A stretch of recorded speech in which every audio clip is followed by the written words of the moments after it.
Death is probably the greatest human mystery. And yet, in Akashic readings, near-death experiences, and the messages I receive from my spirit guides, the process is much gentler than we imagine. Today I'm going to talk to you about what happens just before leaving the body, at the moment of transition, and after when our soul returns home. We're going to talk about those troubling moments when some people know they're going to die, about the famous life review, and about what our loved ones actually experience after they leave. We're also going to answer one big question. Do heaven and hell really exist? And I'm also going to share something personal, what happened with my father in the final days before his passing. Welcome to Mystical and Practical, the podcast that demystifies the soul's journey, the spirit world, and spiritual practices. I'm Melly Guidance, a past life psychic, certified Akashic Records reader, and channeling coach. Here, we talk about spirit guides, the Akashic Records, reincarnation, and everything that connects the seen to the unseen, all with both feet firmly on the ground. Ready to decode the spirit world and connect with your inner magic? Let's jump right in. Hi there. Today we're reaching the end of season 1 of the podcast, where I have been covering the soul's journey, and I'm going to talk about what happens when we die, according to my Akashic readings, the many near-death experiences I have read, and the messages my guides often repeat. And we're going to explore together what happens just before leaving the body, what happens at the moment the soul exits, the first steps in the astral plane, the famous life review, the question of heaven and hell, why my spirit guides say that all religions got it right, but the ego of man got it wrong, and what near-death experiences have in common. We're also going to talk about those intuitive knowings before death. That's when someone maybe calls one last time, says, I love you in a different way, or already seems half elsewhere. Before going any further, I want to clarify something important. What I'm sharing here does not come from a specific religion, nor from an absolute truth that I want to impose. These are understandings that have been shared with me through my Akashic readings, messages from my spirit guides, the teachings from many spiritual teachers, and the common elements observed in near-death experiences. I do not claim to hold the truth. Each person has their own beliefs, and simply take what resonates with you. You can leave the rest. My intention is not to convince, but to open a space for reflection and comfort. So let's start with what happens just before death. In Akashic readings and in many testimonies, some people just know. They feel internally that the cycle is ending. There is a subtle shift, simple phrases, but these sentences that are said, they're very vibrant. Sentences that afterward, they take a complete different meaning, even dimension. And I have some personal examples here. The very first example is from when I was 10 years old. I was in elementary school, and a little boy who was going to that school died. Now, I didn't know him personally, and he was younger than me, so he was in another grade. And at that time, you have to imagine it's in the 80s. I am in a small rural village, a religious village, and we have religion classes, and we have a nun that comes once in a while for religion classes and all of that. And at that time in the 80s in a small village, it was completely normal. No one was questioning it. And so that nun came into class just to check with us that we weren't traumatized, to answer our questions, just to talk a bit about death, because when you're 10 years old, most children haven't experienced someone dying around them. So it was new for most of us. And that nun, she went and met the mother after the son's death. And the mother was explaining what happened, and I thought it was quite powerful. So her son, it was right after supper. It was a very nice day. Her son wanted to go and play outside with his friends. And so she said, yeah, okay, sure, you can go. And before he left, he went to see his mom and he said, don't forget that I love you. And then he went outside and he got hit by a car. And the mother was telling the nun, you know what? Like, my son didn't say I love you that often. Like, I would say I love you and he would repeat it back sometimes. But it was a bit unusual that he said that. It's as if he knew it was the last time, and he said, do not forget that I love you. And I found that so beautiful and powerful when I heard that story. And I thought, wow, I think somehow maybe he knew. And now with all the knowledge that I have, I know that when a child dies, it can be many reasons. Sometimes it's just a freak accident. It wasn't planned. Sometimes it can be that the mother or the parent wanted to go through that kind of grief to learn a specific lesson. Our souls are very pragmatic when we make our soul plan. And so we never know. But I thought, wow, somehow I think he knew that subconsciously he knew. Not consciously, of course, but his soul, subconsciously, he knew. And another example I have is a very personal one. It's an example involving my father. So my father, to give you the context, he was born in 1935. It's a complete other generation, and it's a generation where parents weren't close emotionally to their children. Like, being close, hugging, and saying, I love you, it wasn't common, and it absolutely wasn't how he was brought up. And although his parents did love him very, very much, it just wasn't something that they just weren't like that. They weren't allowing themselves to be more emotional at that time. And so my father was the same. He wasn't like a hugger, and he wouldn't say, I love you. He was loving in his way, but not like modern parents are today. And the last time I saw him, it was just before my parents went on a trip to India, and they went to visit me at my apartment in Montreal. And I've always been a hugger and saying I love you, but my dad just wouldn't.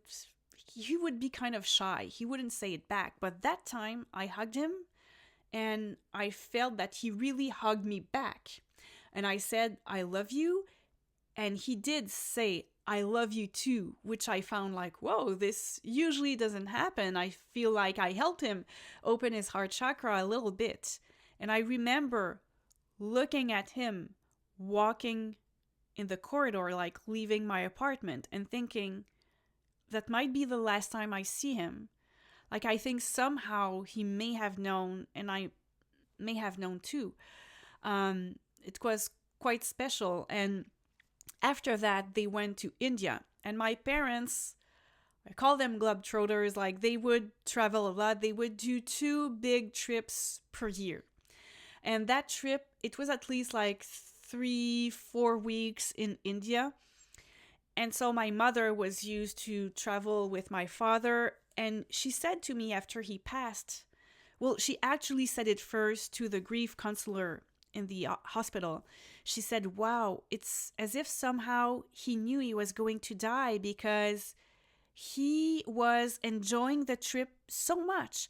Like, he was very, like, loving, cuddly, like he was a bit giddy and in love, and my parents had been together for I don't know how many decades by that time. Like, and he would eat so much. And of course, when you're on vacation, you like to eat and experiment all kind of new things, but they would do that twice a year. And my mother thought, whoa, it's more than usual.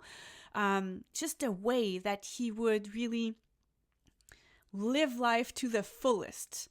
And when she said that to the grief counselor, she said, oh yeah, we get told these stories all the time. I think people know before they die. A lot of people just know before dying. And so they went to India, and the day after they got back, or just when they got back, I called my parents, as I usually did, just to know how things went. And I usually would talk to my mom for quite a while, and then my dad would just come and say hello, and we would talk for only like 30 seconds.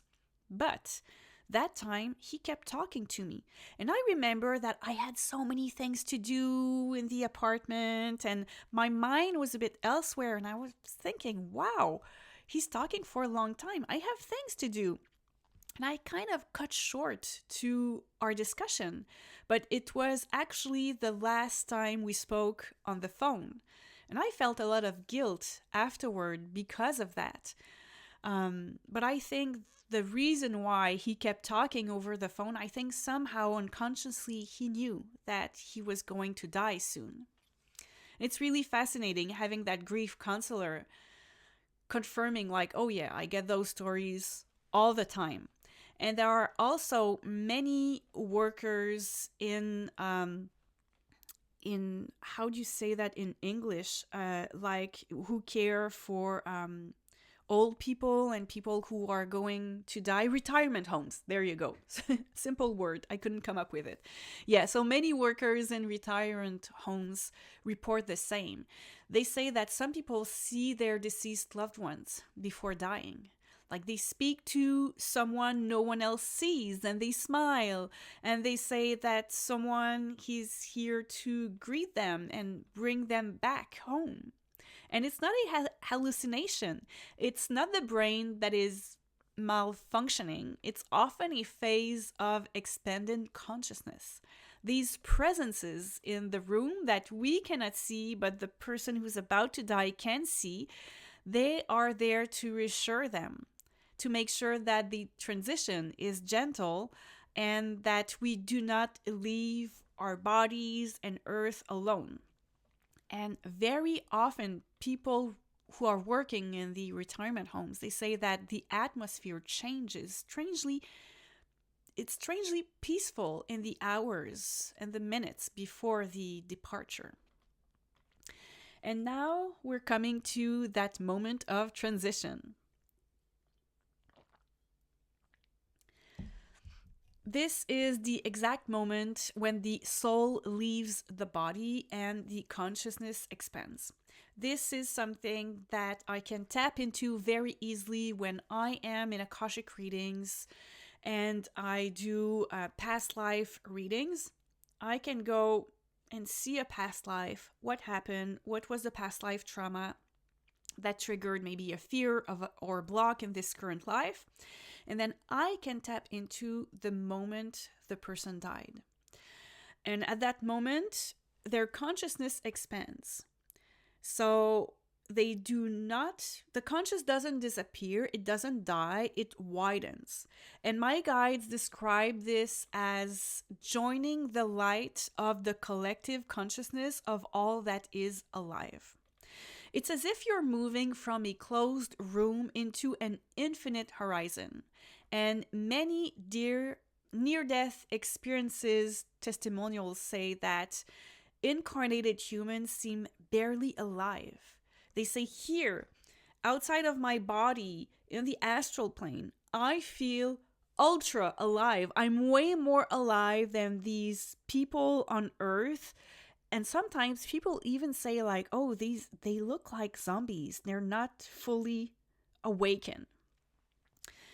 And when I say near-death experiences, which are shortened to NDEs, I'm talking about people who die for maybe a few seconds or a few minutes, and then they are brought back to life. They receive CPR and they come back to life, and they have had the opportunity to cross over and say what happens when you die, the people that they saw, how they experience the other side. And after leaving the body, many people who have had NDEs, near-death experiences, they speak of an intense white light. And old souls move very quickly towards this light because it's not their first rodeo. They have reincarnated so many times that they're like, okay, I remember vaguely what happens, and I know like this white light is where I need to go to move forward. So they don't dwell too much looking down at their bodies. They just know the drill. While younger souls may take more time, and that's not as a punishment, but due to a vibrational unfamiliarity, if you wish. And so they don't really know what's happening, and they can see the white light, but they don't go towards it right away because they have had less experiences, less occurrences of dying, and they haven't got used to it a lot. And when that happens, the first thoughts outside of the body are very revealing. It's something that I really like to go check on when I do a past life reading for someone. After knowing everything about the past life, I like to ask the spirit guides, or not even ask, sometimes they just kind of put me in their bodies and make me experience that experience of the soul coming out of the body and the first thought that they have. Sometimes they have regrets.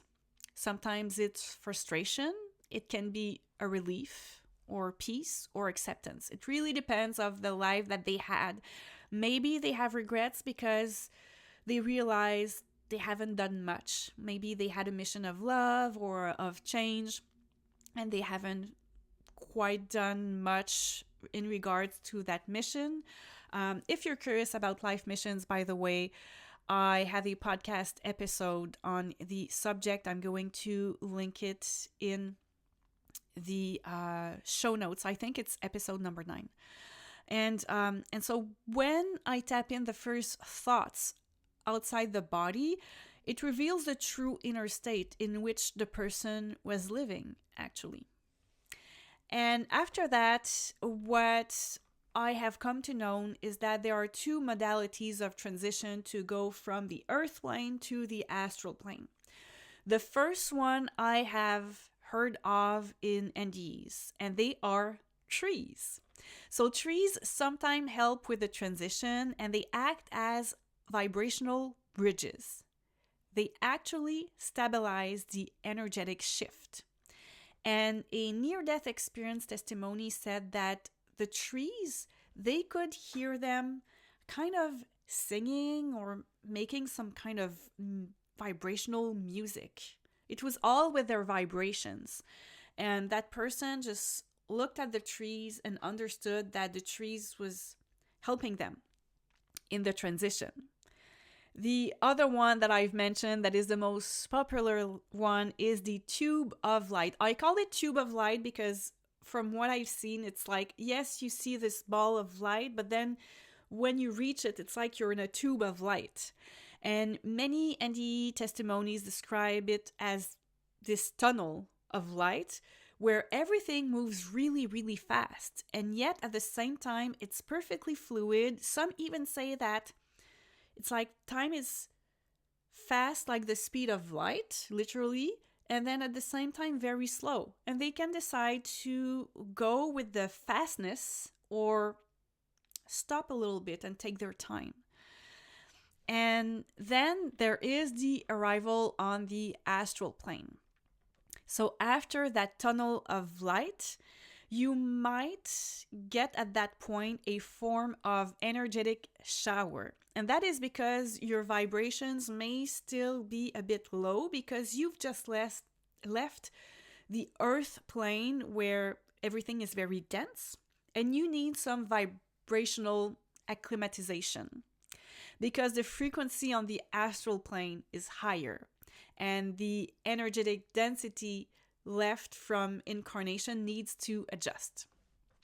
So you have that energetic shower, and then you will probably meet a deceased loved one. Usually, if your spouse died before you, you might see your spouse. And then in the background, you might see other people, like maybe friends or aunts and uncles that left before you.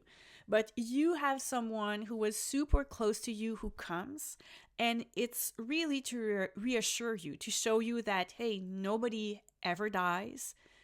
I am fine. You are completely fine. And from what I gathered from testimonies and regressions, is that that moment isn't that long. You don't get to talk to that deceased loved one for super long, because once they did their work and they feel that you calm down and you're ready, then you meet your teacher guide. And at that time, you can ask all the questions that you want to your teacher guide. The teacher guide is there at that point to reassure you.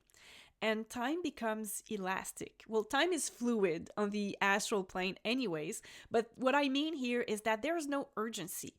Maybe you're distressed, you're wondering, well, are my loved ones on Earth okay?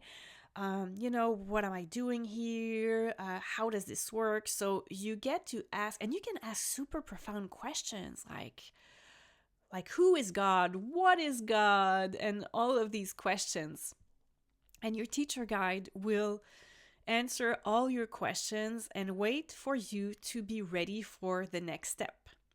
And the next step is your life review. Yes, the life review exists. It is not a courtroom, though, not a courtroom at all. It is not God with a scale.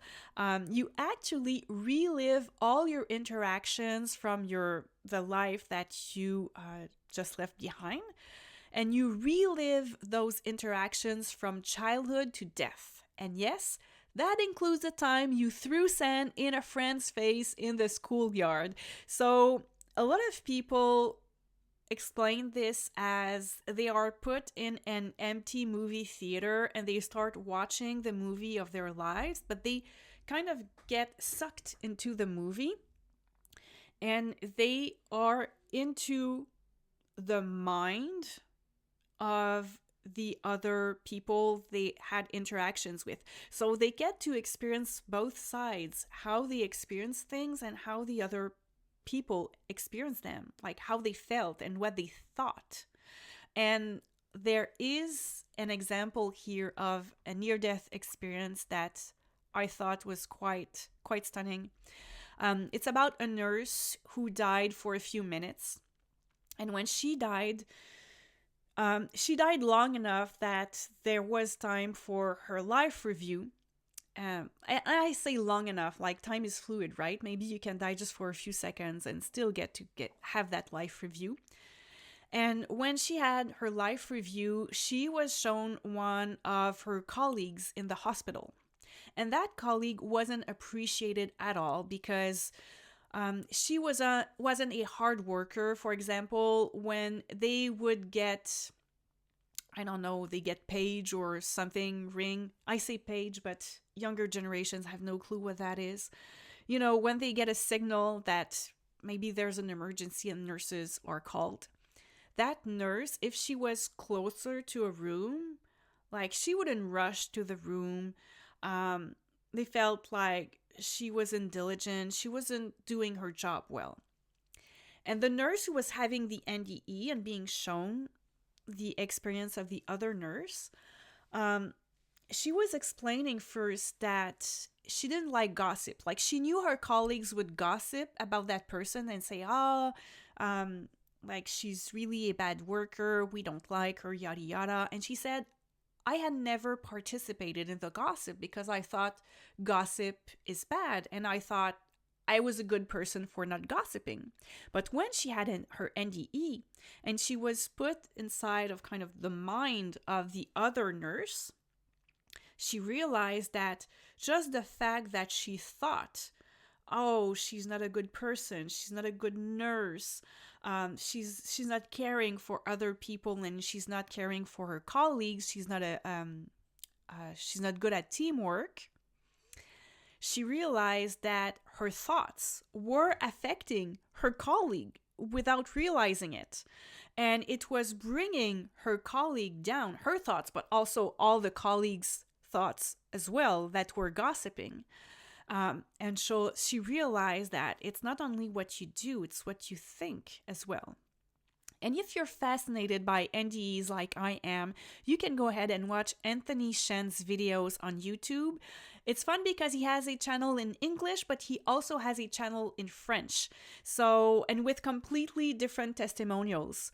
And so if you're bilingual like me, you might want and go and kind of watch both channels. And then after your life review, you go ahead and go live on the astral plane. And you actually rejoin your soul family and your true home. The members of your soul family, they feel like home because they are. And if you don't know what a soul family is, you can go and check out episode 2, where I talk about how our soul is born and who is our soul family. Now, when I say that your soul family feels like home, but the astral plane is actually your home. My spirit guides say that this life on earth, it's like the big theater play. It's like a virtual reality where we go make our experiences, but our true home is the astral plane. And it's our true group, our true family is our soul family. And there on the astral plane, all communication is telepathic. And also anything you wish to manifest, it manifests through thought, intention. So for example, if you want to be in a field of flowers or a beach, you can actually manifest that. And then you get to go to Earth School. Now, I know a lot of people in the spiritual field say that Earth School is here on Earth. And I'm not saying that's not true.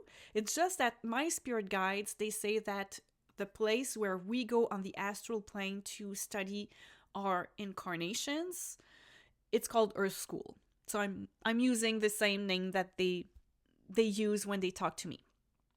And fun fact, each time you want to enter that Earth School on the astral plane, you get a quick energetic shower before entering. And the way I see those energetic showers that you get like after dying and each time before entering Earth School, I see like little dust of light, like specks of light washing over you so that your vibrations can be higher because the vibrations of Earth School are quite high. It's there that you can access your book of life, which is your Akashic record. And there you can, check out what happened in your past lives, all the, your good deeds, your bad deeds, and you can actually decide, okay, I want to take a look at this past life, and you take the book and you open it. And what I have been shown is that it's the exact same as the books in Harry Potter. So you open the book and you say, I want to take a look at this specific day with my parents or a conflict I had with a colleague. And then it shows you as a mini movie in the book what happened. And if you want to, you can get sucked in the image and relive it to get more information and reflect about it. And then you can come out of it and have some reflection with your teacher guide about it. And also on the astral plane, this is where you become an apprentice spirit guide for your loved ones on Earth.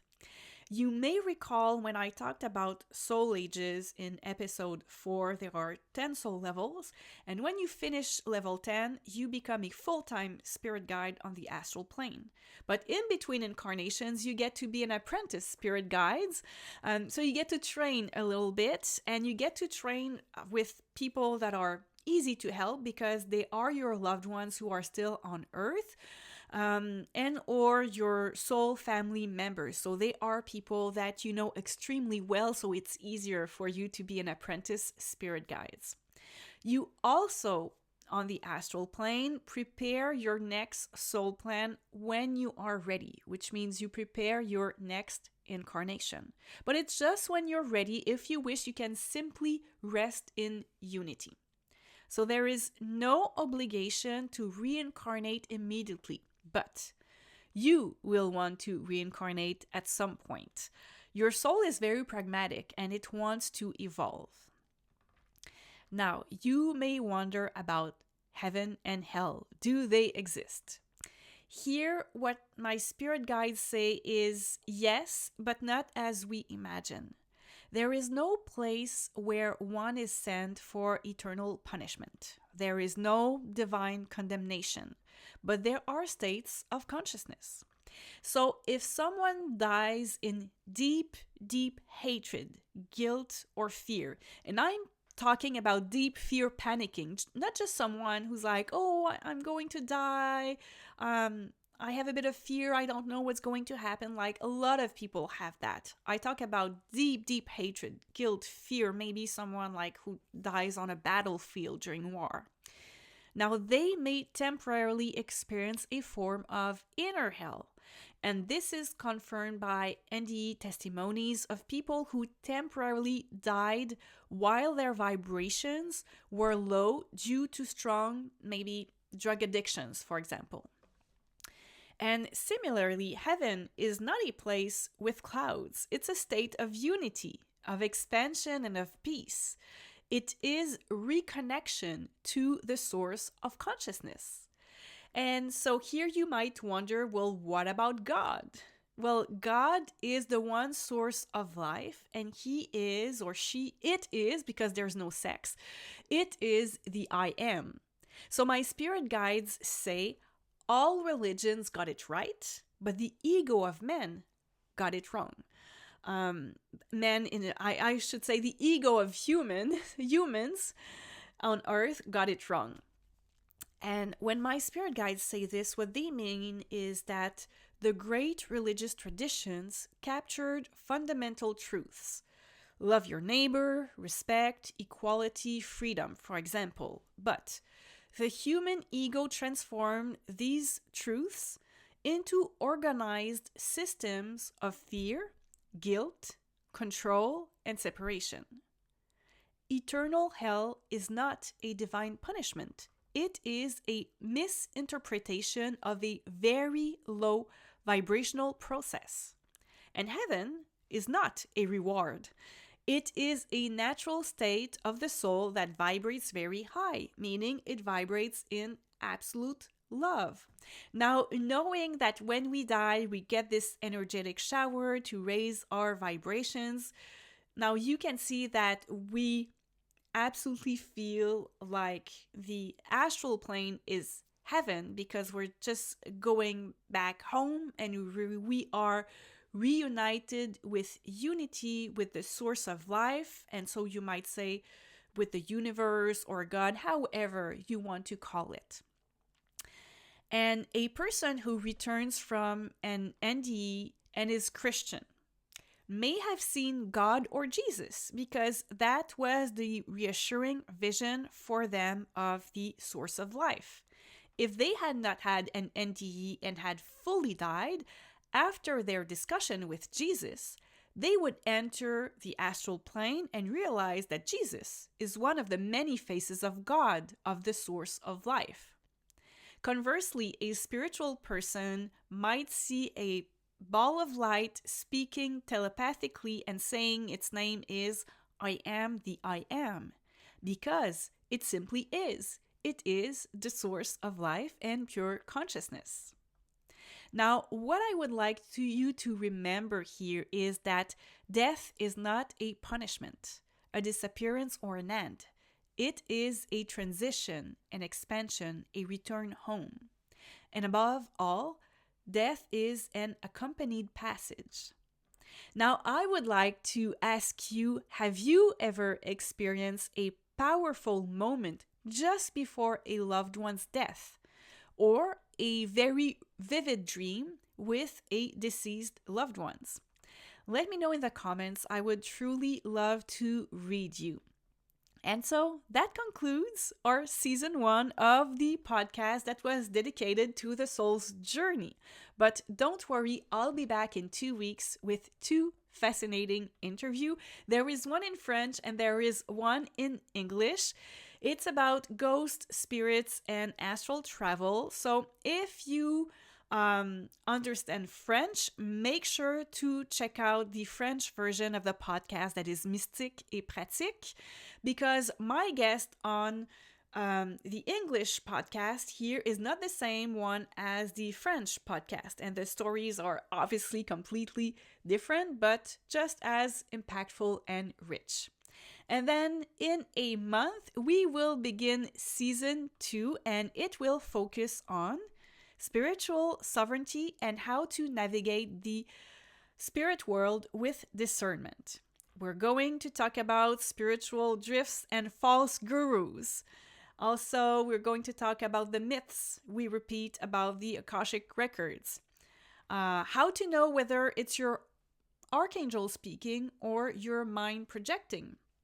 We will also talk about the ego disguising itself as the higher self, and real intuition versus seductive imagination. And I will talk about the subtle signs your spirit guides are trying to send you, and even those inner demons we prefer to avoid, but that often hold the key to our healing.